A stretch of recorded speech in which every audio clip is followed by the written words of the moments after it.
नमस्कार, आप देख रहे हैं न्यूज इंडिया। आपके साथ मैं हूं चारुल शर्मा। आपने देखना शुरू कर दिया है नेशन एट 9, जिसमें हम आपको दिखाएंगे देश भर की खबरें, पूरब से लेकर पश्चिम तक की खबरें, उत्तर से लेकर दक्षिण तक की खबरें। तो चलिए शुरुआत करते हैं खबरों के सिलसिले की।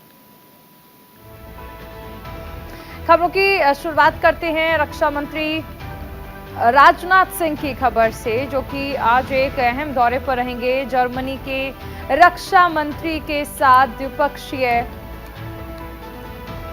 वार्ता करेंगे रक्षा मंत्री राजनाथ सिंह। और बेहद अहम रहने वाला है ये दौरा, क्योंकि रक्षा मंत्री राजनाथ सिंह जर्मनी जा रहे हैं। अब रुक करेंगे दिल्ली की ओर, जहां पर 2024 में होने वाले लोकसभा चुनाव और कई राज्य में इस साल के अंत में होने वाले विधानसभा चुनाव को लेकर बीजेपी ने तैयारियां शुरू कर दी हैं। और इस बाबत एक बड़ी बैठक कल बीजेपी मुख्यालय पर हुई है। इस बैठक में पार्टी के अध्यक्ष जेपी नड्डा, गृह मंत्री अमित शाह, संगठन महासचिव बीएल संतोष समेत पार्टी के कई पदाधिकारी मौजूद रहेंगे। ये बैठक 1 घंटे से ज्यादा चली। पार्टी की तरफ से चलाए जा रहे विशेष जनसंपर्क अभियान और पार्टी के विस्तार अभियान, खासतौर से मिशन साउथ को लेकर इसमें चर्चा की गई। इस बार बीजेपी उत्तर भारत समेत दक्षिण भारत में भी अच्छा प्रदर्शन कर केंद्र की सत्ता में वापसी करना चाहती है। इससे पहले बीते रविवार को दिल्ली में गृह मंत्री अमित शाह से महाराष्ट्र के मुख्यमंत्री एकनाथ शिंदे और उप मुख्यमंत्री देवेंद्र फडणवीस ने मुलाकात की। बैठक में तय हुआ कि आगामी सभी चुनाव बीजेपी और शिवसेना गठबंधन में ही लड़ेंगे। अगली खबर मणिपुर से है, जहां पर एक बार फिर से हिंसा भड़क गई है। मणिपुर के काकचिंग जिले में सोरो गांव में बीते दिन कुछ लोगों के घर जला दिए गए। इनमें कांग्रेस विधायक रंजीत सिंह का घर भी शामिल है। राज्य में 3 मई से मैताई और कुकी समुदाय के बीच झड़प है। ताजा घटना को किस समुदाय के लोगों ने अंजाम दिया है, इसकी जानकारी फिलहाल नहीं मिल पाई है। इस बीच सुरक्षा बलों ने सोमवार को 790 हथियार और 10,648 गोला बारूद बरामद किए हैं। यह हथियार 30 मई को जातीय हिंसा भड़काने के दौरान लूटे गए थे। 3 मई से शुरू हुई हिंसा में अब तक 98 लोगों की मौत हो गई है। 310 लोग घायल हो गए हैं। 37,000 से ज्यादा लोगों को राहत शिविर में शिफ्ट किया गया है। हिंसा के कारण 11 से अधिक जिले प्रभावित हुए हैं।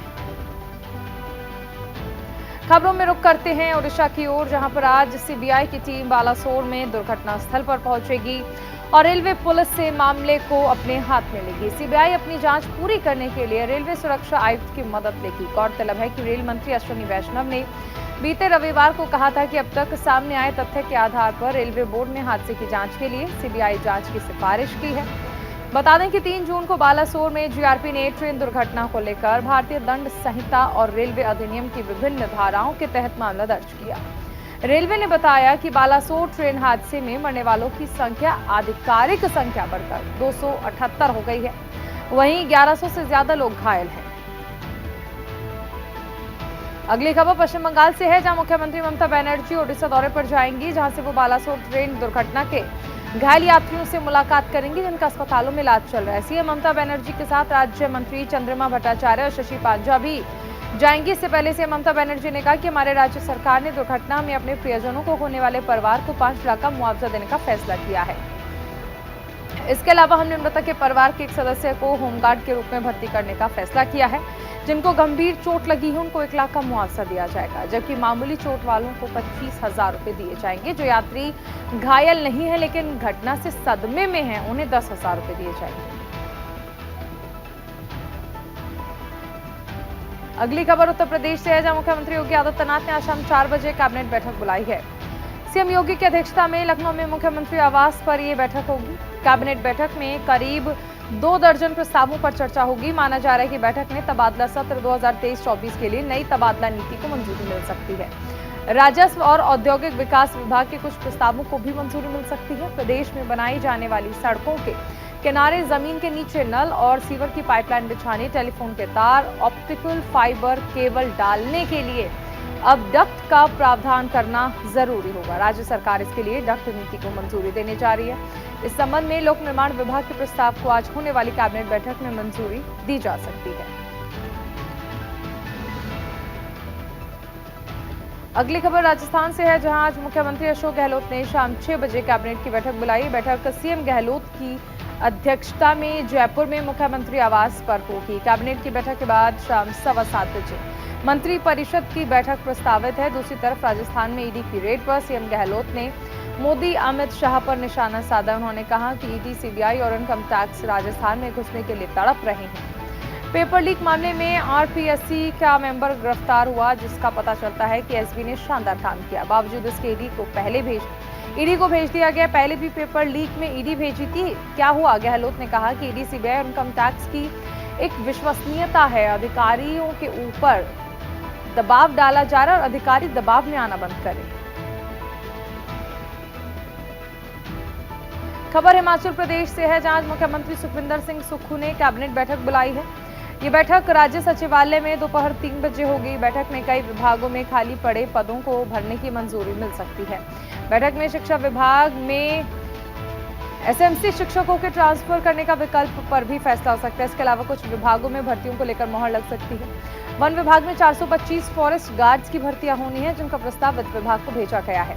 इस कैबिनेट में इस प्रस्ताव को लाया जा सकता है। इसके अलावा उद्योग विभाग में भर्तियों के एजेंडे को भी इसमें लाया जा सकता है। प्रदेश के स्कूलों में एसएमसी शिक्षक तैनात हैं, जो कि ट्रांसफर का वन टाइम विकल्प देने की मांग कर रहे हैं। सरकार उनको एक बार ट्रांसफर का विकल्प दे सकती है। अगली खबर मध्य प्रदेश से है, जहां आज मंदसौर में कांग्रेस का बड़ा सम्मेलन आयोजित होने जा रहा है, जिसमें कमलनाथ सहित प्रदेश कांग्रेस के सभी बड़े नेता शामिल होंगे। आपको बता दें कि ये महासम्मेलन मंदसौर जिले की पिपलिया मंडी में आयोजित किया जाएगा।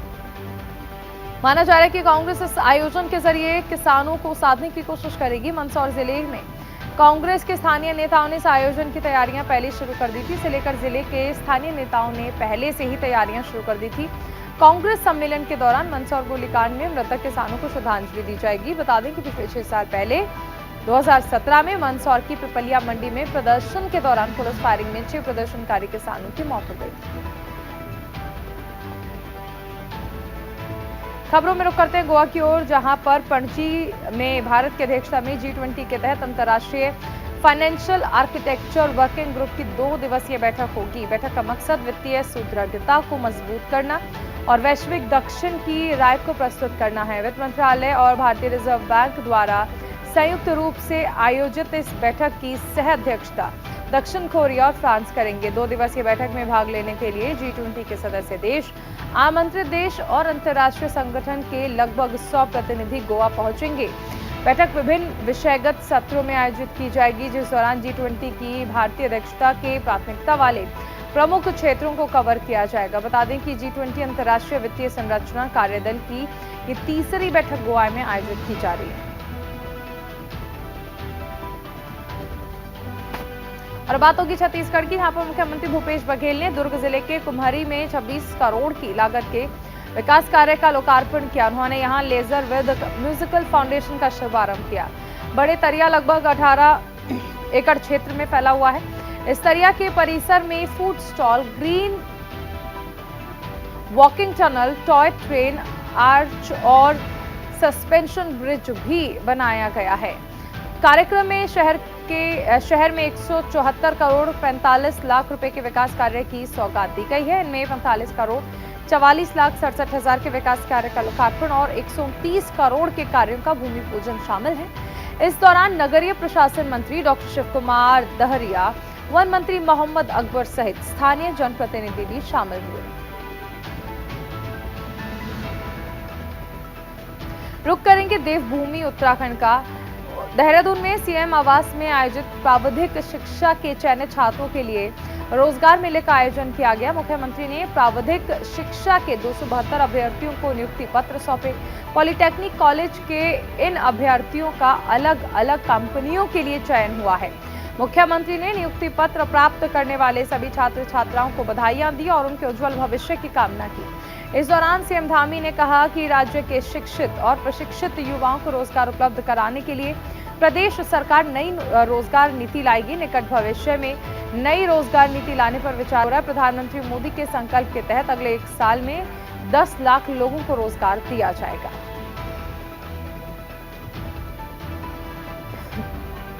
अगली खबर महाराष्ट्र से है, जहां उप मुख्यमंत्री और बीजेपी नेता देवेंद्र फडणवीस ने कहा कि राज्य मंत्रिमंडल का जल्दी विस्तार किया जाएगा। उन्होंने ये भी कहा कि इसकी समय सीमा मुख्यमंत्री एकनाथ शिंदे तय करेंगे।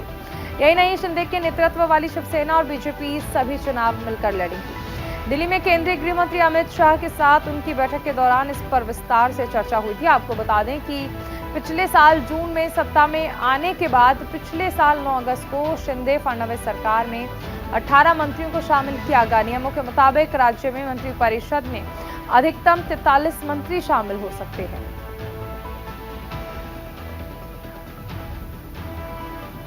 खबरों में एक बार फिर से रुक करते हैं उत्तर प्रदेश की ओर, जहां पर बीएसपी आगामी लोकसभा चुनाव की तैयारियों पर पूरे दमखम से जुट गई है। पिछले दिनों बीएसपी सुप्रीमो मायावती ने प्रदेश भर के पदाधिकारी के साथ बैठक में जो निर्देश दिए थे उस पर भी पार्टी ने काम तेज कर दिया। वोट हमारा, राज तुम्हारा नहीं चलेगा के नारे के साथ बीएसपी ने ये अभियान तेज कर दिया है। बूथ स्तर पर कमेटियों का गठन किया जा रहा है। बीएसपी अध्यक्ष मायावती ने पार्टी के पदाधिकारियों से साफ कहा है कि गांव-गांव जाकर कैडर वोटर को समझाओ, जो पार्टी से दूर हो रहे हैं उन्हें जोड़ो। मायावती ने पिछले महीने पार्टी पदाधिकारियों के साथ निकाय चुनाव की समीक्षा करने के साथ ही आगामी लोकसभा चुनाव को लेकर रणनीति साझा की थी और इसी में ये नारा दिया था कि लोगों के बीच जाकर वोट हमारा, राज तुम्हारा नहीं चलेगा का संदेश देना है।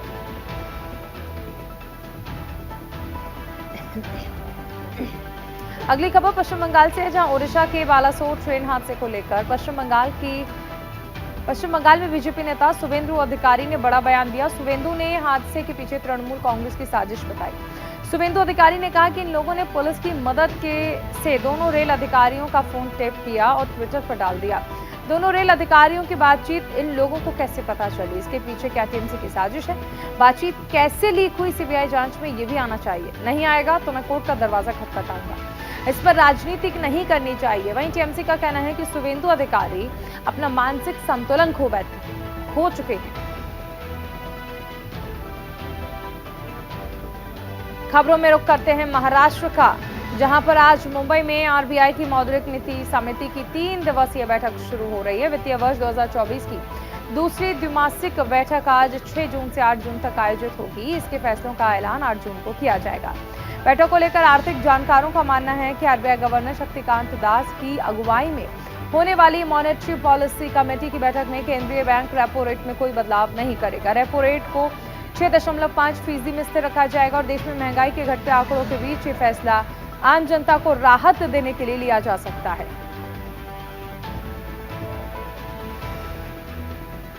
खबरों में आगे बढ़ेंगे पंजाब की ओर। पंजाब यूनिवर्सिटी में हरियाणा की हिस्सेदारी को लेकर चंडीगढ़ में हुई मीटिंग में बात नहीं बन पाई है। पंजाब के सीएम भगवंत मान ने हरियाणा को हिस्सा देने से साफ इनकार कर दिया है। पंजाब गवर्नर बनवारी लाल पुरोहित की अध्यक्षता में 1 घंटे चली मीटिंग में हरियाणा के सीएम मनोहर लाल ने अपना पक्ष रखा, लेकिन पंजाब के सीएम ने सभी दलीलों को खारिज करते हुए हिस्सेदारी देने से मना कर दिया। अब इस मुद्दे को लेकर 3 जुलाई को अगली मीटिंग बुलाई गई है। मीटिंग के बाद पंजाब के सीएम भगवंत मान ने कहा कि 1970 में बंसीलाल हरियाणा के सीएम थे। उन्होंने अपनी मर्जी से यूनिवर्सिटी से हिस्सा निकाल लिया था और कुरुक्षेत्र यूनिवर्सिटी से कॉलेज जोड़ लिए थे।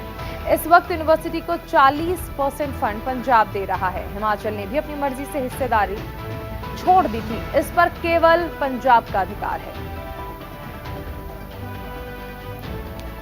खबरों में अब रुक करते हैं बिहार की ओर, जहां पर भागलपुर में गंगा नदी में गिरे पुल के बाद सियासी घमासान जारी है। महागठबंधन सरकार बीजेपी पर और बीजेपी के नेता नीतीश तेजस्वी पर हमलावर हैं।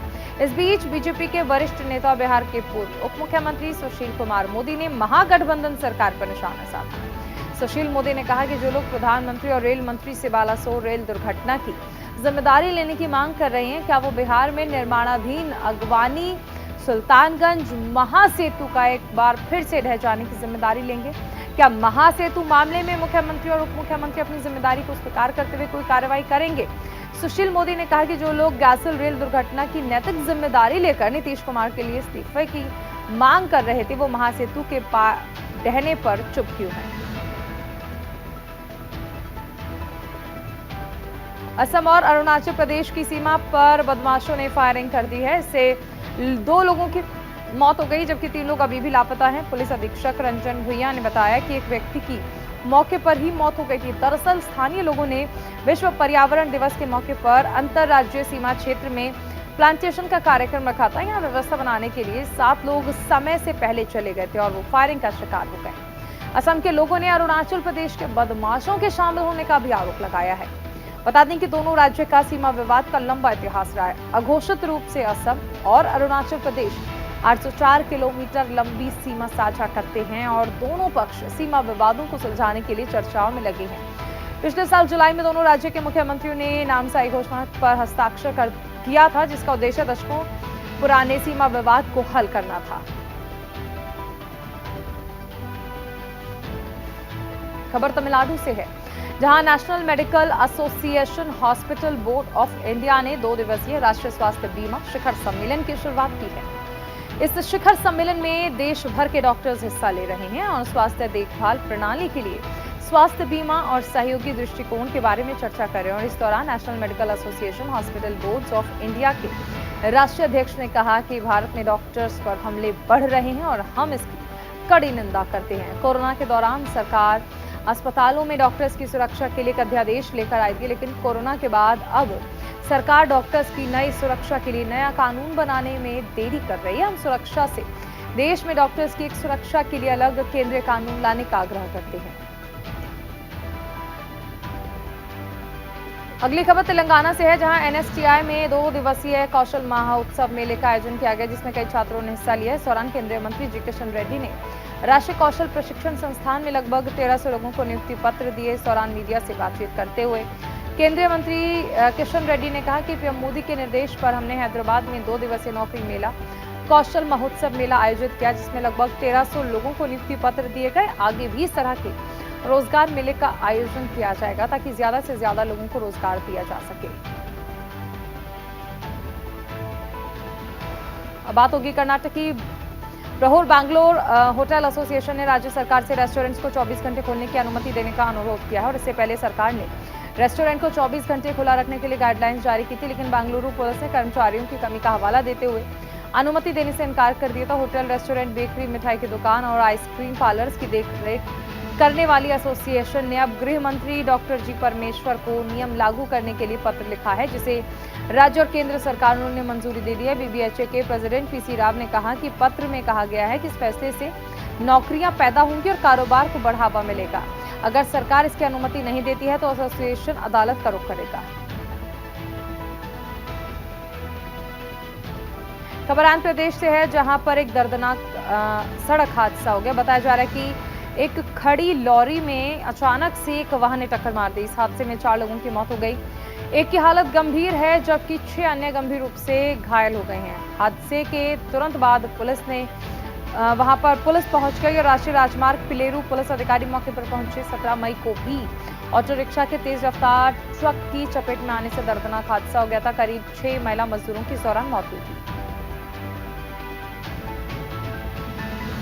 तमिलनाडु के वन विभाग ने थेनी जिले के उसिलामपट्टी शहर के पास मायावी बदमाश हाथी एरिकोम्बन को पकड़ लिया। हाथी को केरल वन विभाग ने 29 अप्रैल को पकड़ा था, जिसके बाद पेरियार टाइगर रिजर्व लाए गए। 1 हफ्ते पहले इस हाथी ने कुंभ शहर में प्रवेश किया और एक सुरक्षा अधिकारी को टक्कर मार दी थी, जिससे उसकी मौत हो गई थी। हाथी को तमिलनाडु में पापनासम की ओर लाए जाने और गहरे जंगल में छोड़ने की संभावनाएं है।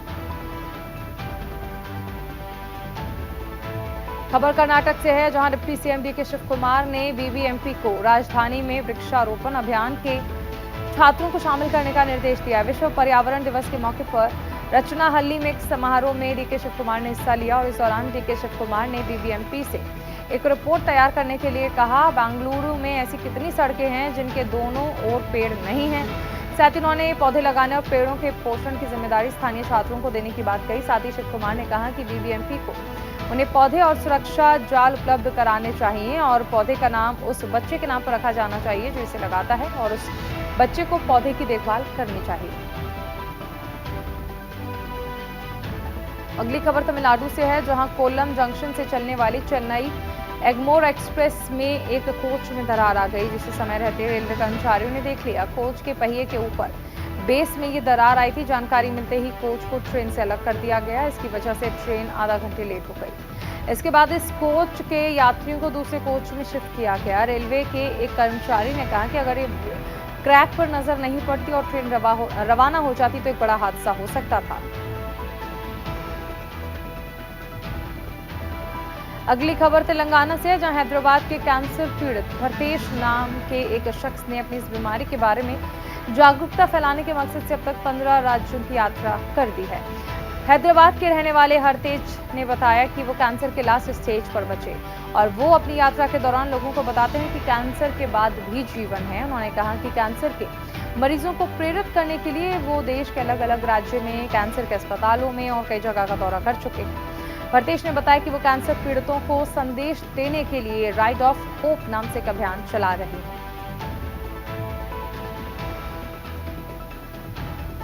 चलिए इसी के साथ नेशन@9 में फिलहाल इतना ही। आप बने रहिए न्यूज इंडिया के साथ।